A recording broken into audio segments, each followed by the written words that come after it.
Good morning. My name is Father Rayappa. I'm going to comment on IPCC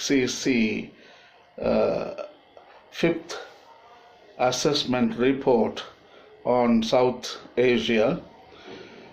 The predictions are really alarming, and also it's a kind of a warning for the people, and IPCC is preparing the people of South Asia for the worst. So IPCC is a kind of a prophet.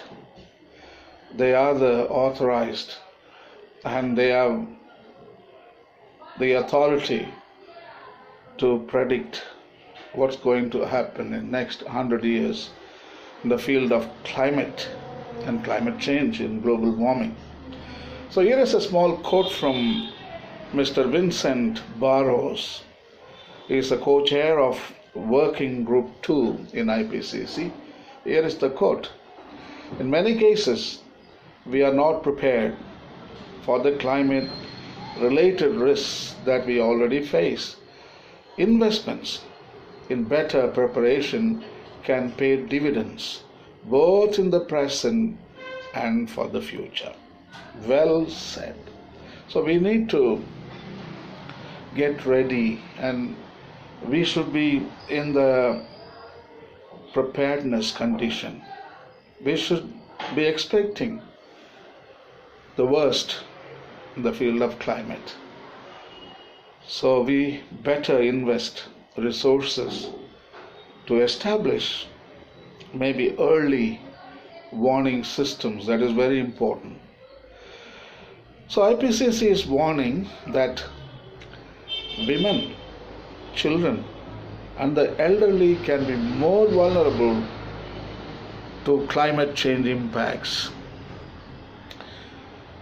IPCC is predicting that by the turn of 2100, there may be increase of temperatures, maybe from 3 degrees to all the way to 5 degrees Celsius.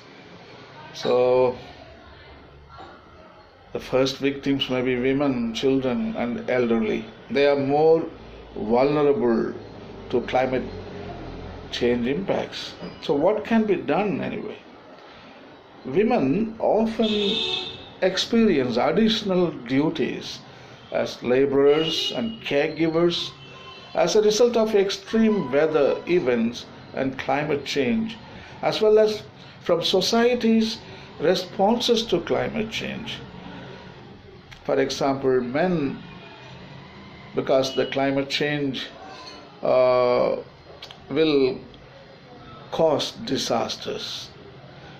The farming will be destroyed and there is no work in the local level, so people have to migrate, especially the male gender. So the women, they face more psychological and emotional distress, and reduced food intake and adverse mental health outcomes due to displacement, migration, in some cases increasing incidences of domestic violence.